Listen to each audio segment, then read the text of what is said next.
Good morning, Rotarians. If you're not standing, please rise.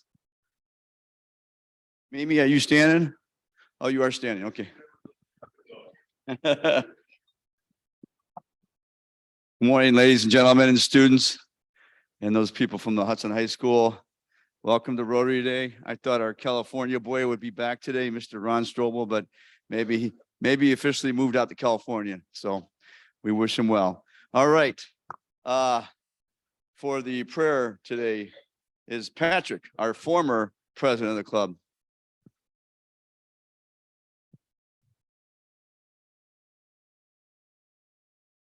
It's appropriate this week that we have an Irish prayer.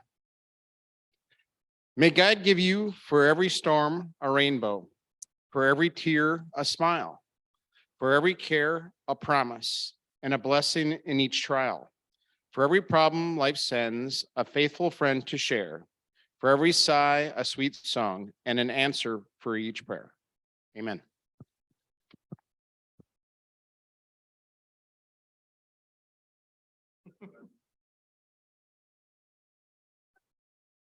You gonna do a dance for us, Pat? Okay. All right. Fresh back from Arizona. Florida this time. I can't keep track of all the. Thanks for the snow.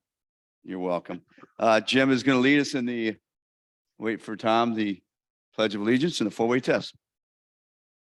Okay.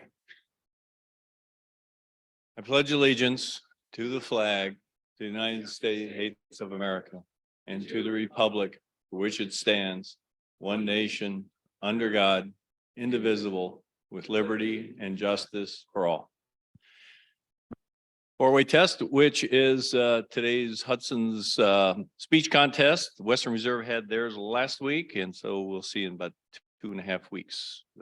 Remember, it's all based on the four-way test. So the four-way test of the things we think, say, and do. Number 1.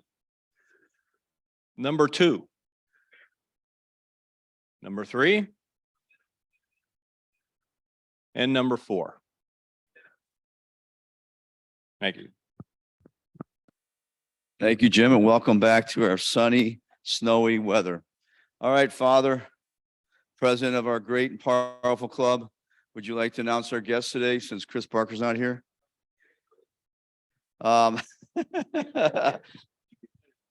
Delegation by authority. So Bill Marsh, I'm sorry, Bill Marsh, I met last week. Just retired from Goodyear. And he's looking for volunteer help. And he's coming here to see what our club looks like.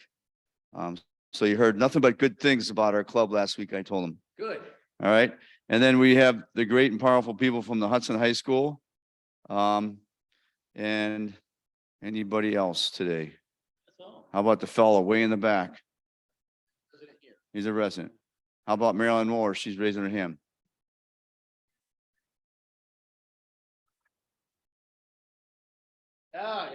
Okay. Welcome to our club today, guests. Hopefully you enjoy it. Now I'm turning this over to Father Joe Boisel. Hey, thank you. Rich. You heard nothing but good because our propaganda machine is really up and running. We're doing a great job with that. Today is Ben Rexroad's birthday. So we're not going to sing because I'm not leading us in a song, but let's give him a round of applause. Happy birthday, Ben. Great job with our treasurer. We're doing a collection this month for Freedom House. Freedom House is a home, home for homeless veterans in Kent, Ohio. And we are collecting things like toiletries, personal hygiene products, non-perishable foods to help with their work with homeless veterans here in Northeast Ohio. So if you can bring any of those things in this month, or we will take cash. If you want to do that, you can see Terry and give it to her. Let her help her help them. We do have our Hudson High School Service Learning group here today, so I'm going to invite them to come up and share a little bit what's going on with Hudson Service Learning.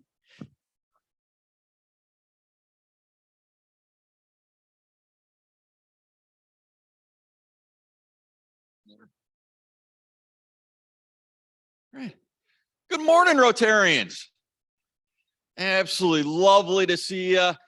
Fantastic day to be here. From what I heard, the sun's breaking and I heard a buzzard might have been seen. Today's the day. Buzzards come back to Hinckley. So there's that. And then the other important thing, just a public service announcement. As you go about your day today, if you're walking down the street, you happen to see about 3 or 4 suspicious men in togas, you might want to go the other way. So, anyone? It's the Ides of March. Thank you, Dr. Becker. Jeez. Somewhere all your English teachers are upset. Okay. Excellent. So lend me your ears, Rotarians. And I can just update you a little bit on service learning before we introduce our students. We are, of course, wrapping up the year. One of the things that we're coming up on, as we addressed last month with WRA, is the Hudson Cultural Fair that's coming together. We had another meeting last week, and we're trying to put together some more food vendors and also some dancers and singers and all kinds of cultural events. Hopefully be on Hudson Green, and they'll be on May 6th, the Saturday. So we're looking forward to that. That being said, I'm going to introduce our first student to talk to you today, and that's Izzy Cutlip. So here you go, Izzy. Hi, my name is Izzy. And for my first semester, I was placed at a Head Start program where I was a teacher's assistant for preschoolers in a classroom where their families were at or below the poverty line. And one thing that I really liked was being able to work with the kids individually and figuring out their learning styles and how each of them thinks differently. In the future, next year, I'm going to Case Western for my undergrad and studying in either pre-law or medical anthropology. I haven't decided, with a minor in Spanish. And I also plan to study abroad at least one semester during my undergraduate degree. Thank you, Izzy. Good morning, Rotarians. I'm not sure. Am I the only one who feels like it's super crazy early? Yeah. I don't really care which end we end up on, but this has gotta. Yeah, Mr. Field, you want to fix something in the school board? Fix that. Get rid of the time change. Yeah. So I wanted to give you a quick update on our trip. So our trip is coming together, our spring trip. As we told you last time, we are going to be kind of focused out of the Girl Scout camp over at Camp Ledgewood. And then we're going to have basically 2 days of service along with one Amish experience day, which we tried to basically and kind of make it centered here. And so that Amish experience is one of those big things we would do when we were heading on our way down to Southern Ohio. So they'll still have that experience and probably the best food they'll eat the entire year, at least according to last year. We've also got our bowling night set up. We've got, we're working with the gum drip, which is with Za and Samantha from the North Hill neighborhood at the Exchange House. They're putting on their performance. We're going to take all of our students to see that one night. And then we're also going to have 2 days of service and kind of in the surrounding area. So we are really looking forward to that. And it's coming together primarily with the work of this guy over here. He's really been the legwork on most of that. So we appreciate that. On a better note, we've got Sarah, who's been absolutely incredible this year. She's her first semester, she was with Miss Morrill over in the elementary school and was so successful there that they keep asking to have her back, which is always a good sign. And she seems to find her way over there somehow, some way, and always with a huge smile. This semester, she's working with a very similar category of people. She's working at Laurel Lake. So those second graders and those Laurel Lakers, yeah, I don't know that she's seen a huge difference there, but we'll let Sarah say. Hello, Hudson Rotary. My name is Sarah Kurtz, and I'm, as Mr. Cosman said, a service learning student at Hudson. I started my first semester of site at Ellsworth Hill, which is our first grade, second grade building here in Hudson. It was absolutely a wonderful experience. I quickly made huge connections with my kids. We did a multitude of activities, and I think the most memorable one and the one that I'm most proud of is when we donated over 350 bags of snack food and holiday cards to Access Women's Shelter in Akron. I think my kids learned a ton from it, being that we're in Hudson and they don't struggle with the same things. They don't see it on a daily basis as kids in Akron see it almost every day. My second semester at site is at Laurel Lake, and I think it's been absolutely wonderful, but it has pushed me definitely out of my comfort zone because I'm not very familiar with older residents, but it's like the little things that just like make me so excited to be there.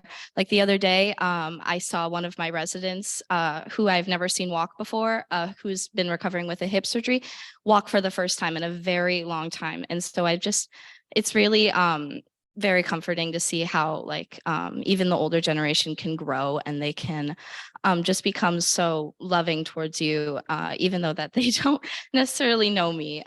They just love talking to me all the time. And then like what makes my heart so warm is when like a patient with dementia, sometimes they'll remember my name. That's my day when I see those older residents and seeing them just care for you with all their compassion. I plan to attend Penn State University come fall of 2023. I plan on majoring in early childhood education, and I hope to become a second grade teacher because I absolutely loved my time at Ellsworth. And I look up to Mrs. Smile so much. She is definitely just a leader in my mind, and I cannot wait to be like her someday. Thank you so much.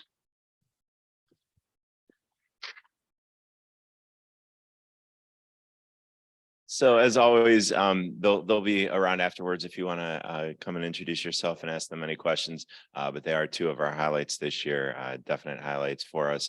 And I also wanted to shout out, I tried to return all those thank you cards for the Random Acts of Kindness presentations that so many of you were so generous to come see back in January. I tried to hand those out last meeting and I missed a bunch of people. So if you're somebody who did come and did not get those, if you could swing by or we'll try and flag you down. But I do have a bunch still. So thank you so much for welcoming us as always. We do appreciate it. We love this partnership. Amen.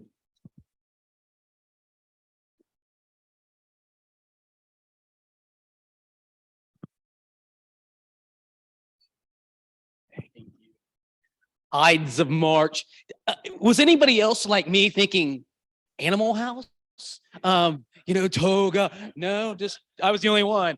I don't know what today has to do with Animal House, but now looking at y'all, maybe I do know what today has to do with it. Anyway, thank you so much. We really appreciate it. And ladies, thank you for your stories of service. It's a testimony to the greatness of this community and of our schools. So we're really grateful to have you here. It is to me today to introduce our guests, and so I'm thrilled to do that. Today, our guest is Dr. Amanda Weinstein, and she is the Associate Professor of Economics at the University of Akron. Speaking to us today, her topic is going to be environmental economics. Dr. Weinstein's research focuses on the determinants of local and regional economic success, as well as women in the economy. She obtained her PhD from The Ohio State University in 2013. Before starting her PhD, she was a senior business analyst with Bearing Point, was also a commissioned Air Force officer after graduating from the United States Air Force Academy. She holds a Master of Arts from Ohio State and a Master of Science from the Air Force Institute of Technology. She also holds affiliations with the following organizations. This is pretty impressive. The Mid-Continent Regional Science Associate, the North American the Regional Science Association International, Southern Economic Association, Southern Regional Science Association, and the Western Regional Science Association. So an impressive list of association. The better associations that I know is that she is married to my good friend and our state representative, Casey Weinstein. And one more is that my son Dietrich graduated from the University of Akron with a degree in data analytics, and she was one of his favorite professors while he was there. And since he is doing really, really well and has become my #1 retirement option, yeah, I'm really thrilled to have her here with us today. So let's give a good Rotary welcome to Dr. Amanda Weinstein. Thank you. Well, thank you for having me this morning. So we're going to talk a little bit about environmental economics. And so this is basically the way I think about how economists approach any topic really, but specifically here, the environment. Next. So I'm pretty lucky to be an economist where, for better or for worse, and I will say sometimes it's worse, that people tend to listen to economists.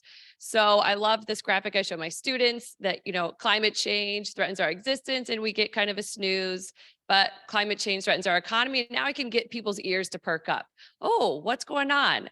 So what we're going to talk about today is really how does the environment affect our economy and specifically our community. So my main field is urban and regional economics. So what I study is communities. What makes communities grow? What makes communities shrink? And what can we do to help our community and the people around us? So you all know, I'm sure, about the Cuyahoga River fire in 1969.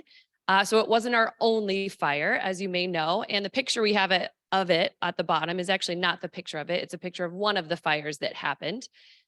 So what made the Cuyahoga River fire in 1969 famous now is that we had a Time magazine reporter who just happened to see it. And he kind of looks around and he says, hey guys, your river's on fire. And we're like, yeah, it happens sometimes. And he's like, guys, your river is on fire. And for someone not from around here, that was a big deal. So we wrote about it. And the way he wrote about the river, our river, is a river that oozes rather than flows, right? So picture that in your mind. You're not from Northeast Ohio or Ohio. You're from somewhere else. What do you think about Northeast Ohio now? Is it someplace you want to raise your family?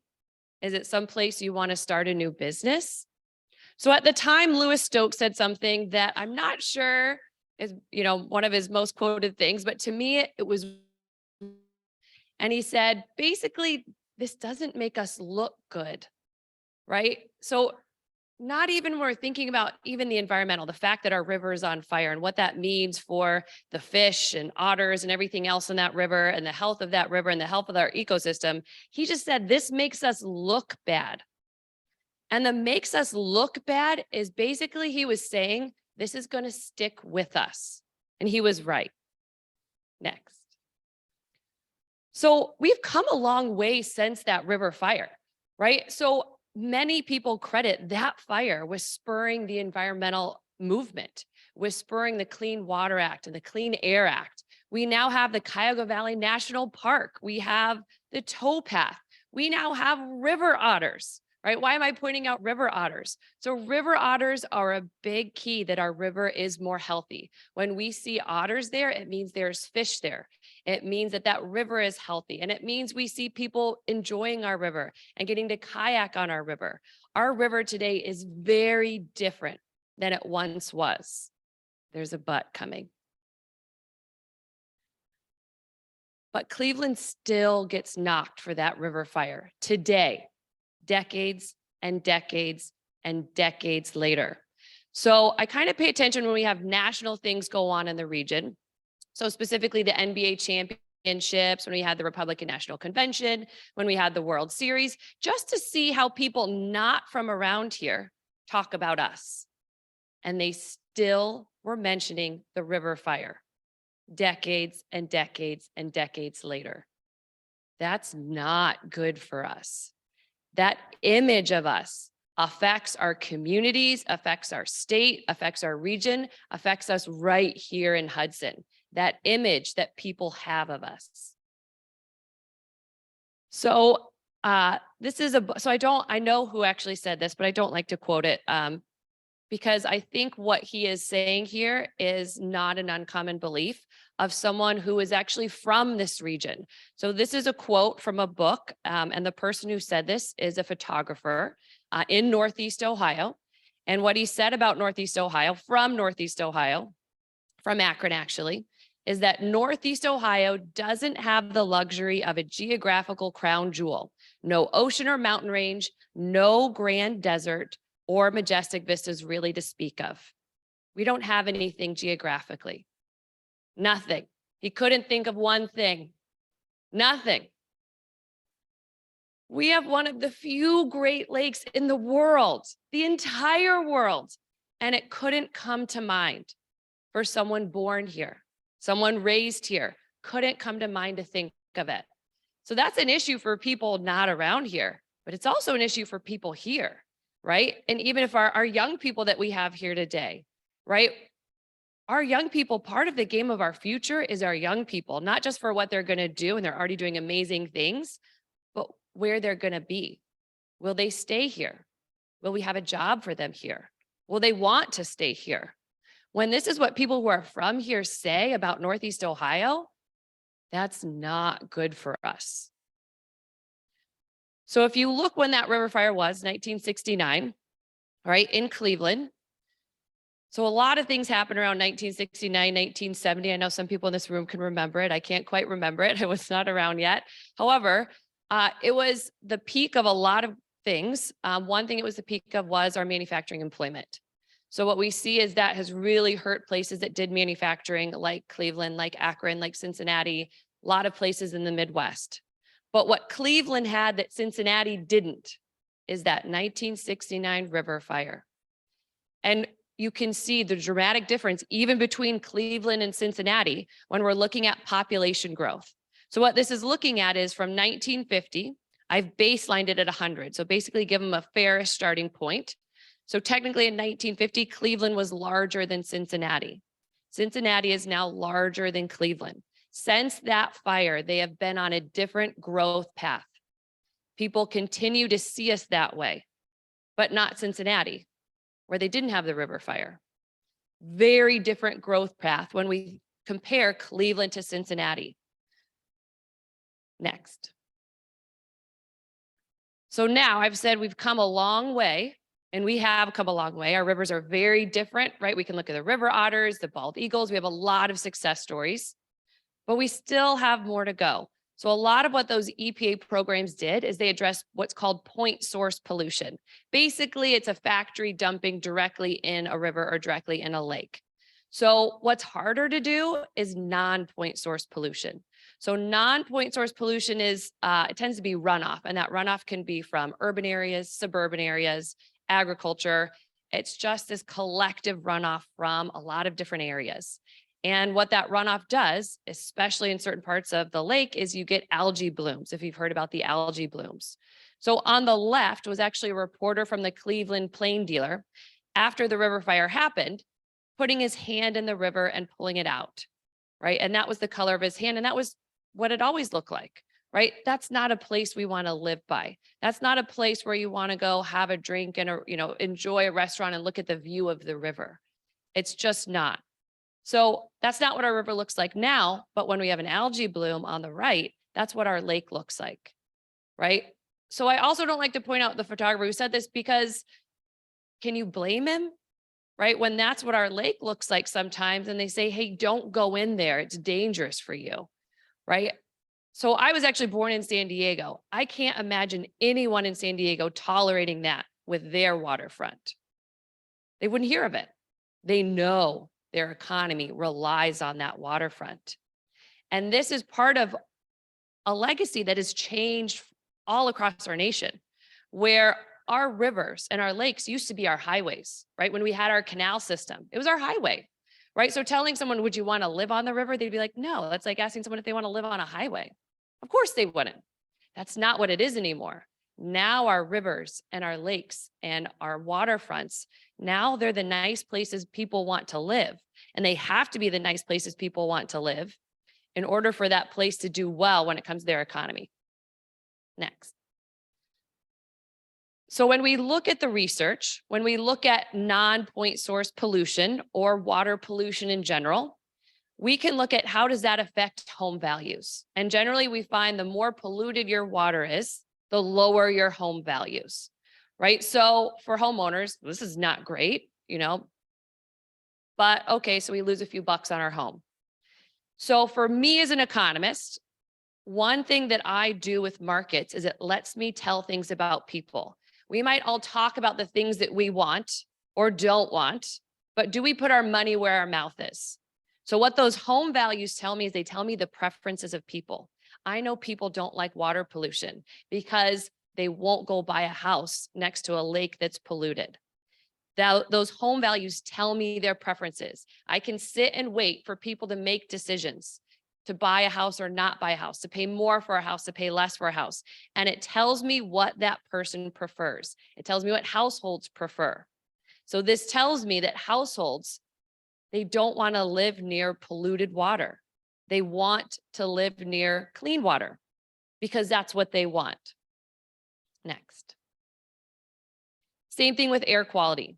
So we can do the same studies and look at how air quality affects home values. Poor air quality will lower home values. It tells me people don't want to live in places that have poor air quality. And there are reasons for that. So we know that poor air quality is associated with higher childhood asthma rates, right? So that means parents there will have to pay more. They will have to pay for inhalers. They'll have to pay for doctor's visits. They'll have to pay for ER visits. So I know, so I have 2 children with childhood asthma. We have had to pay for doctor's visits. We have had to pay for inhalers. We have had to pay for ER visits because of their asthma. And it's scary, right? Even apart from the money that we have to spend on that. It's scary to sit there and watch your child breathe for 2 hours, wondering if it's going to suddenly stop. It's not where you want to raise your family. And people are making choices all the time not to raise their families around that. That air quality matters, not only for our health and our environment, it also matters just for us. We like better air quality. So you can also look, we have measures to look at quality of life, right? So quality of life is a very broad idea of just what do we think it's nice? It's not what any one person thinks it's nice. It's kind of collectively what makes a place nice to live. And we know that things like better water quality, better air quality is associated with a higher estimated quality of life in that community. Why does that matter? Quality of life is the whole game now for our economy. If you look at the places that are growing and the places that are declining, quality of life is the whole game in our economy now. It's associated with higher population growth, higher job growth, and more business startups. If you are doing things to affect that quality of life, to lower it, you should expect lower population growth, lower job growth, and fewer business startups. Businesses, jobs are increasingly following people to where people want to be. And people want to be in places where they can raise a family that has a good air quality, good water quality. Next. So I sometimes read, the book, The Lorax, to my kids. And so there are some things that I think the Lorax gets really well. And one thing I think the Lorax gets really well is what's the problem? So here the problem is we have what we call a common resource. It's something that we all can use. So there in the example, it was the trees, but our air and our water is a common resource. It's something that we all can use without limit. And there's a problem there. So in my freshman class that I'm actually teaching right now, we just talked about this a couple weeks ago. The problem with a resource that we can all use, there's no price tag, right? We have no price tag for breathing the air. There's no price tag for, emitting anything we might emit when we drive our cars. That means we would expect that thing, whatever that resource is, to be overused. So whether it's that forest, whether it's clean air, whether it's clean water, it would be overused to a point of inefficiency. So now, to be clear, when I talk about inefficiency, I'm talking about economic inefficiency, that our economy is smaller when we don't address the problems we know we have with common resources, to make sure it's not overused, to make sure that we're conserving it. Markets fail to get us to the place where our economy is as big as it possibly can be if we don't address the problems of overuse in these common resources. Next. All right, so what can we do? So when we look at, this is specifically looking at carbon dioxide emissions per household. So the green areas there have lower carbon dioxide emissions. The red areas have higher. So if you look at these kind of green dots, this is a northeastern seaboard, what pops out are cities. So central cities end up becoming really efficient places to live and work. Why? Proximity. They're close to everything. The closer you are to work, to shopping, to grocery, to all the things you want to get to, the closer you are, the more efficient that city is. And also the less emissions that you emit, the better you do in terms of air pollution. A lot of this is really just less driving. Next. So cities are also really efficient places for our economy. So cities we call the engines of economic growth, right? This is where the bulk of our GDP happens, is in cities. It's also the bulk of where our ideas come from if you look at patents. And that's true for, this is looking at clean tech patents, that big ideas got us to the situation we're in when it comes to the places where our air quality or our water quality is not where we would like it to be. And what needs to get us out is also big ideas. So cities can help us with those big ideas. And again, they're very efficient places where we have fewer resources per capita per person, emitting fewer, emissions per capita. Next. So we need these big ideas to solve these problems. And these big ideas can do things like help lower costs. I know that when we lower the cost for something, we will see people do more of that thing. So when we lower the cost of solar, so this is the yellow line, I will see more people put solar on their house or put solar on their business. What we need are ideas to lower the cost of these things like solar and other environmental strategies, because more people will naturally do it. And we don't have to tell them to. This is just how markets work. We lower the cost of these things, more people will simply do it, which is what we see happening with things like solar. Next. All right, there's a but. So those red areas you saw around the green dots, those are the suburbs. So that's right here in Hudson. So this map, by the way, if you want to ever find it, you can click on it in any area, which is kind of a fun thing to do if you're kind of a data-minded person and like clicking around data like I do sometimes. Those green areas, so even for Ohio, we can see that green area. You can pick out Cleveland, you can pick out Akron, has lower emissions per capita, per household. So I clicked on Hudson, so the zip code 44236 there, to see we're red, right? We're pretty red here in terms of our emissions. When we see sprawling suburbs, it's not great. That means our proximity to everything is worse. We have to drive more to get to work. We have to drive more to get to a grocery store. We have to drive more to get to the doctor's office. We just do a lot more driving. So that little blue bar you might be able to see is kind of why is Hudson so red? We drive more. We have to drive more. So the other one, the purplish, I don't know what color is, the other big bar there is basically we have bigger houses, right? Driving more, bigger houses, not great for our environment and when it comes to emissions.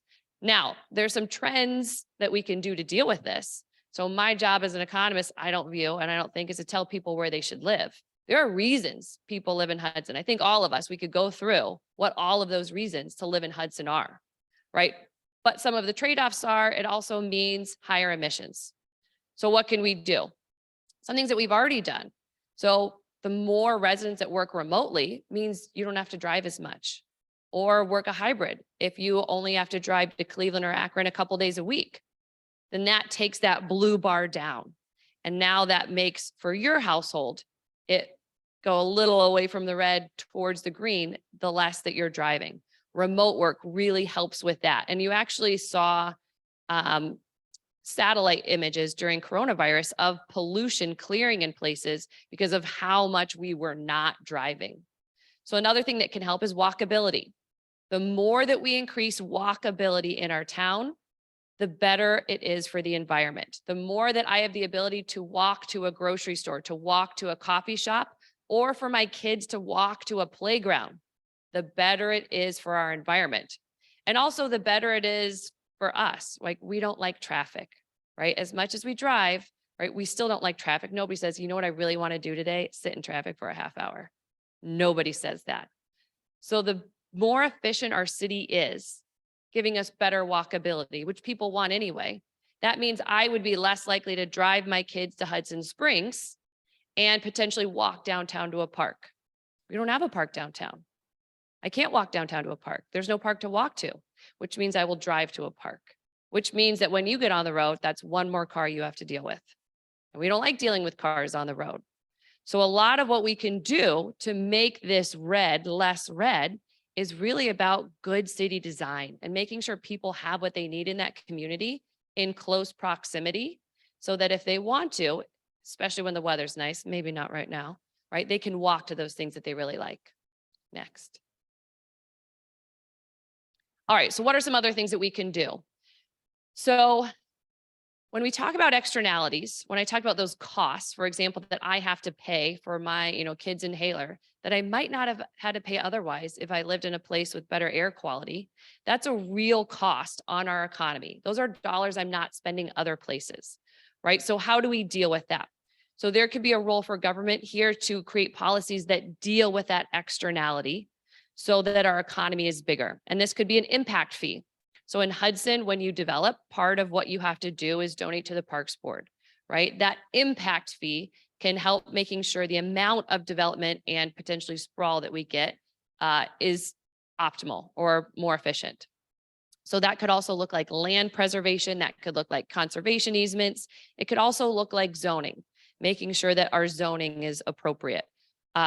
So zoning kind of goes both ways. So we can zone to make sure that our community looks better and is more sustainable, but zoning can also actually make our community less sustainable. Next. So that zoning is part of the things that government has done. So we talked about market failures. There are market failures, but there are also government failures. Zoning can also be one of the government failures that has us growing out, getting bigger, more sprawly, rather than growing kind of up and living in closer proximity to each other and all the things we need. So another government intervention that happened is when we built all our highways, it changed all of our cities. So this is actually a picture of Austin on the left in 1950 is what it looked like before that highway went in. And a city without any type of geographic thing generally looks kind of like a circle, and you can kind of see the circle shape. So on the right, by 1990, what you can see is that highway caused us to change where we live, to sprawl out, to follow that highway where it was easier to move. That highway actually changed where we live. It made it less sustainable. Next. So you can look at, this is also looking at zooming into Austin, right? That center city, Austin, still kind of more sustainable green, but that sprawl that you see follow the highway, pretty red. So other things that government does, other than the highway system, a lot of that is subsidizing the suburbs, where we have everyone pay for that highway. The fuel taxes alone do not pay for highways, which means everyone pays for highways that largely the suburbs use. So mortgage interest relief. So Joe mentioned my husband is a politician. This makes me completely unelectable, what I'm about to say. Mortgage interest relief is not great for this either. This is another thing government has done. So the goal of mortgage interest relief, I think, started off well-intentioned. We wanted to help people buy a home. We now have research that's not what it does. It doesn't help people buy a home. What it does is help people who are already going to buy a home buy a really big one, because you get a bigger benefit the bigger home you get. So what that means is we have people buying bigger homes than they would have otherwise because of mortgage interest relief. Economists generally don't like this. Homeowners, most people in this room maybe, really do like it, right? We do like the tax break from it. So we would suggest offer a different tax break and take this tax break away because of all the unintended consequences that go along with it. One of them being we buy houses larger than we otherwise would have. And that is one of the things that really affects something like the sustainability of the suburbs. Next. So one thing that we talk about in my urban economics class, we talk a lot about highways and transportations. So one kind of interesting thing we talk about is called the fundamental law of road congestion. I get a little nervous when I hear people talk about congestion, and I'm going to tell you why. I'm worried that someone might try to do something to fix it, and that something they do would be build more roads. The problem with that is when we build more roads, it lowers the cost of driving. When we lower the cost of driving, we do more of that thing. So when we build more roads, we drive more. And we actually know that for every road that you build, it's matched by an equal increase in driving. It doesn't actually help congestion. It might for a little bit until people figure out that road is there. If you build it, those cars will come. So if you look on the right, a lot of the way that we've dealt with congestion is, well, we just need to build another lane. We just need to add more roads. It doesn't help. We've been adding roads for a long time and congestion has just gotten worse. So actually Northeast Ohio is pretty good, I think. In a lot of areas though, it's much worse. You can see those commute times going up, getting better now with more remote work. But we really need to think about when we do something, this changes behaviors. If we build another road, people drive more. Next. So there are a lot of challenges that we have when it comes to our environment, specifically related to our economy. So as an economist, I probably am a little biased, maybe sometimes too much, that we have ways for the economy to deal with it. We don't often let it. So things like zoning, building extra highways, things like mortgage interest relief, prevent the economy from fixing an issue it could have otherwise fixed. As much as we hate high energy prices, again, this makes me unelectable. High energy prices are great for the environment because they make us choose. Do you want to keep paying this much for energy, or do you want to invest in energy efficiency? We've invested a lot in roads. We've invested less in energy efficiency and ways to conserve, which actually saves us money long run. Right? So those high prices tell us to conserve our resources and to invest in ways where we can easily conserve our resources. So the other thing is environmental goods and services. The environment is what we call a normal good. As incomes go up, we want more of it, right? If you look at the places that have the best environmental quality locally, they tend to be high income. Why? When our incomes go up, we want more of that thing. When our incomes go up, we want better air quality, better water quality. We want those parks. We want that nice place to live. So what that means is also economic growth, which initially, so this is my only theoretical graph, is called the environmental Kuznets curve. What environmental growth initially does is we do see initially it causes more environmental degradation.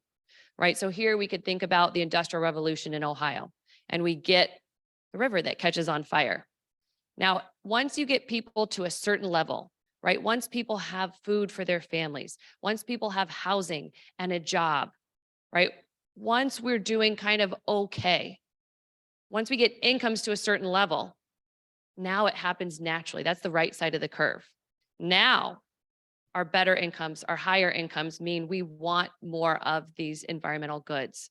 And that's what we're seeing happening across the US in a lot of places. So you see, I don't know if you know of Muncie, Indiana, where the Ball Corporation was. So if you look at Frank Ball, when he moved there, Frank Ball said, there's nothing nice about this place. We're just going there, right? It's got a railroad, it's got natural gas. It's not a nice town. So this was in 1880s that he said this. Fast forward 100 years later, and Ball Corporation's moving to Colorado, right? Arguably, or at least has the image of being one of the nicest places to live in terms of its environmental quality. Why does Ball Corporation, who locates in Muncie, even though it's not a nice place to live, move their entire business to Colorado? One of the nicest, also most expensive places to live and do business. Why? Because they can attract people there. So when I told my student the story, she said, oh yeah, my boyfriend's gonna move there. Oh, from Ohio. So when we hear stories of, oh, you know what, my daughter or son, they're moving to Colorado. Well, that's because that's where the job is. Why is the job there? We don't often ask that question. Why is Ball Corporation there? Why did they move from a place that they didn't care wasn't particularly nice to one of the nicest places, arguably, in the nation? Because it was easy for them to attract talent. From where? From Ohio. He's going to move from Ohio and he's going to take his girlfriend, my student, with him to Colorado because that's where the job is. And the job is there because it is easy to attract people with higher incomes and easier to attract people that can afford it to live in this nice place. That quality of life is the entire game now for our economy. And part of quality of life, one aspect of it is this a nice place to raise our family? So I think Ohio's come a long way from that river fire, but it's still got a long way to go when we see our grads moving to Colorado because it's a nice place to live. Next. That is it. Questions. I have no idea how I'm doing on time. Oh, perfect. Yep.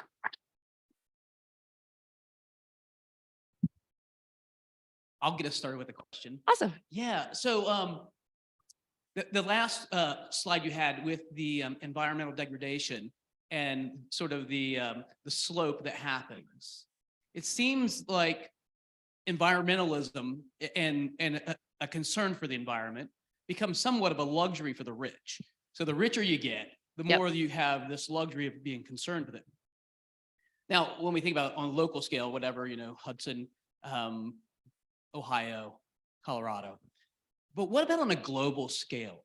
You think about people in India, more people in China who are dying of starvation than live in the United States, right? So poor, South America, you know, their concern with the environment is different than wealthy United States and the way that we see. How do you see these things playing out on a global scale, maybe in the next decade or two?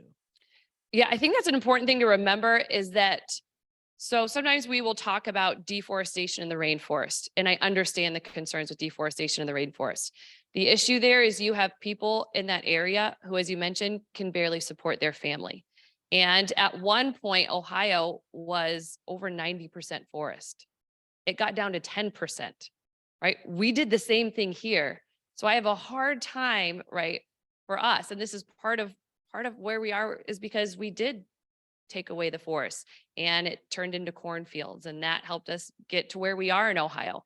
So if you look at these studies, they're done about a decade ago at where that point is, where do we have to get people? So this is decade old, but it's about $6,500 a year per person to get them to where they're okay enough to start caring more about the environment, which means also, I think in a cool way, economic policy, especially for developing countries, is environmental policy. Can we make sure that those places have the food that they need, the shelter they need, the things that they need for their family? Because telling someone who can barely feed their family that they should care about the environment and deforestation is not going to fly. They're going to care about their family first, right? So they're making sure that they can get to that point to where they can feed their family and they're doing okay. Then after that, it's kind of easy after that. They'll care about that. Or seeing where, so if you look at even like safaris, if we can show them where they can build on their environmental quality. If it's, you know, tourism, we want to visit there, then that is one way that they can feed their family right away and then also get that better environmental quality. Great question.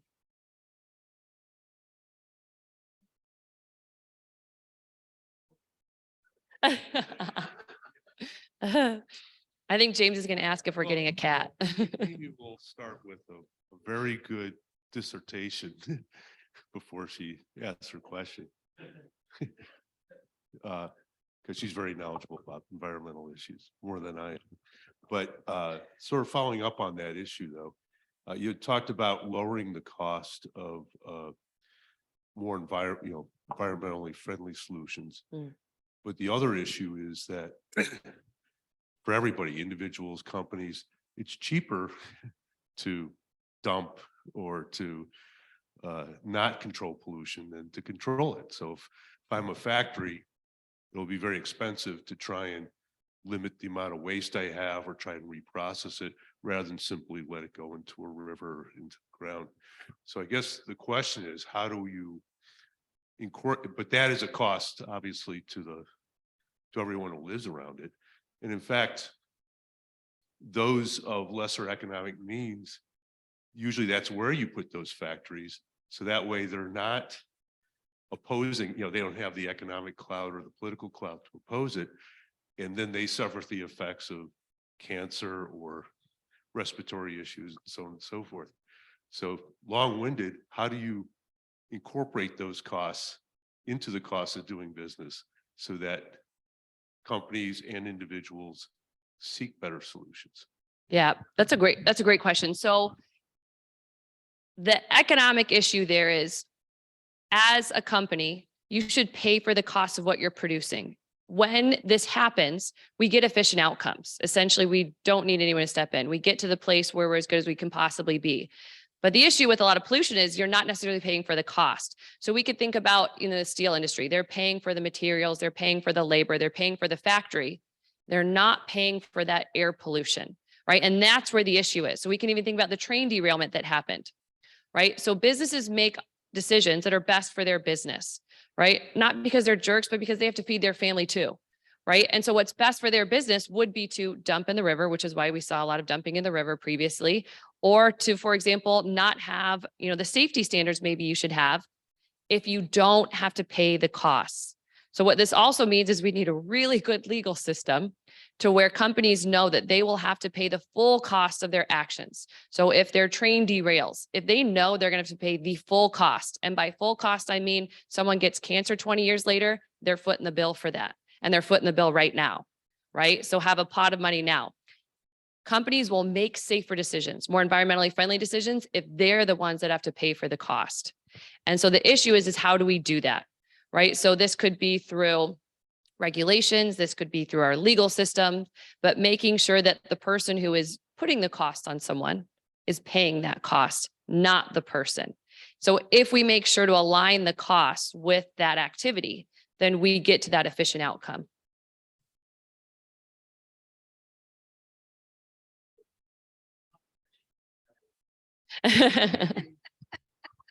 Actually, he set it up just fine.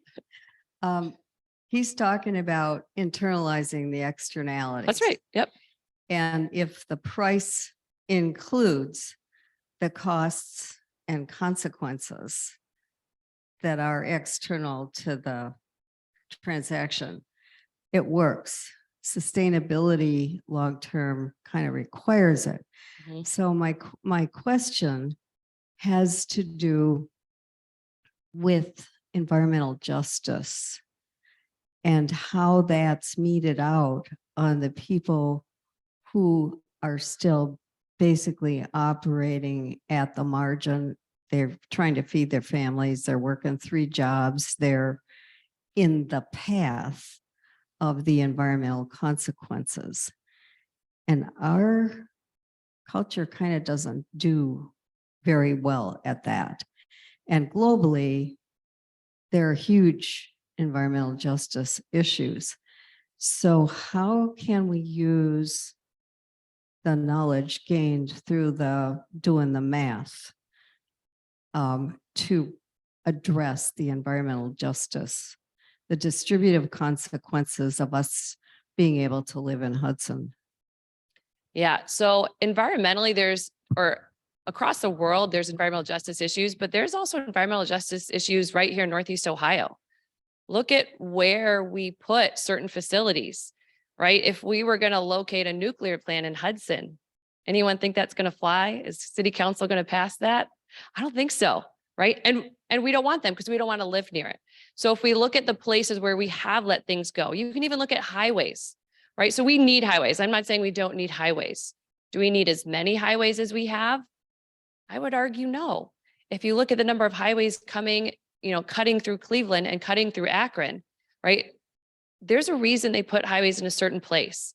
And there's a reason certain highways got built and certain highways didn't get built. So if you look at the inner belt in Akron, so the Beacon Journal actually did a really fabulous piece about the inner belt in Akron. The inner belt got built where it did simply to take out a community, specifically a community of people of color, of our Black residents, because they didn't have the voice. Now you can look at the same thing happened in New York City. So then it would be Jane Jacobs, who was a famous urban planner. They wanted to build a highway through her community, through her park. She said no. It was her and a bunch of moms got out there with a bunch of strollers and they said, you're not going to put another highway here. And they won, but they were listened to. So I will also say Jane Jacobs is a white woman, a wealthier white woman, right? You have more people listening to you then.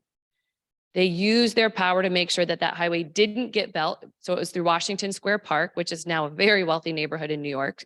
But it did get built in Akron, right? So what that means is now we have the consequences of that. And you can drive through, if you've driven through the inner belt, you can drive through it and see it. It decimated the area, right? And that area had homes, it had businesses, it was a thriving community. It was just a community that someone thought shouldn't be there. So let's pave it under and put a highway. So that's a big environmental justice issue. So then what that also does is you can look is it spreads out more people, which means more driving, and you can actually see what it did to the community around it. And we might think, well, Hudson's okay. So if Akron dies, if Cleveland dies, Hudson's not going to be here, right? We know that our relationship with that central city is important to our health. We're all connected through our economy, through our environment. We are all connected.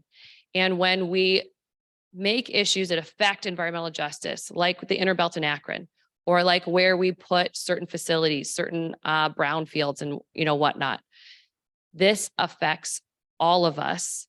And then we also see now you have more health consequences.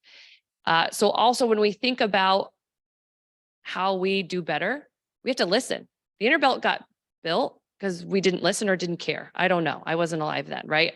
And it got built. In other areas where people listened, it didn't get built. And that area is now thriving, right? That actually had a real economic consequence when we didn't listen to people and what they wanted or didn't want, right? So when we allow those things, those activities that have a negative environmental effect, that affect especially our health, that means who's going to pay for that healthcare, right? You're already talking about a low-income family. So they either deal with it or eventually it's more ER visits. Who's paying for that? We're going to pay for it eventually. So my mother-in-law has a saying, I think I should pay her like a nickel for every time I use this. Stingy pays twice. If we don't pay to do the right thing now, we'll be paying more to fix it later. It's easier to fix it now than to fix it later. And that is true with our kids, is also true with our environment, right? So if our kids are living in a healthy environment, we're not going to have to pay for their ER visits later and when they can't afford it. And they're going to be able to, so there's even studies about air pollution and tests. So they so there's a study, but then they also had 3 economists take a test, kind of a little bit of an IQ test, and see how they did, just to see if it matched the study. And they got higher scores on a test in places that had better air quality. There's cognitive things there, right? So now if there's cognitive things, especially with those young kids, take that out 20 years. So if we're starting off with lower test scores, right? Less likely to go to college, less likely to have a job, we're going to pay for it later and we're going to pay for it more if we don't pay now.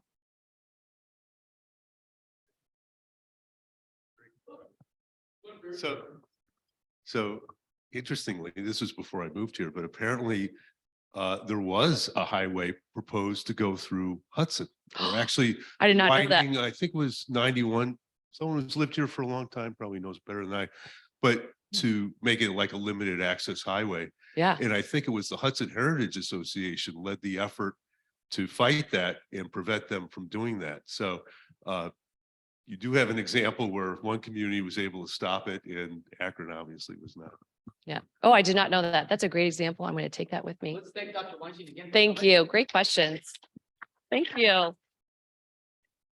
Hold on one second, if you would, I'll put you to work. But the first thing I was really disturbed. I was born in 1969, and when it was decades and decades ago, it made me feel so old for a moment. All right, but I guess it's different. We have a Rotabuck raffle every week. We have a raffle, and so the payout today is $9. Jackpot's $144. So if you'd pick a number for us, I actually have no skin in this game, but better Oh, wait, I got to read the number. 923063. 063. All right. I'll come to you. Thank you. Thank you for you being here. And yeah, what a great tool. Oh, I do that.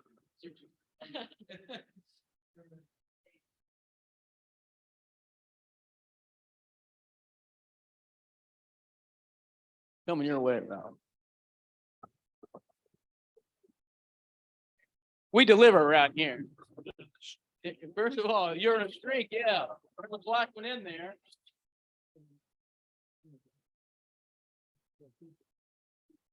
Alas.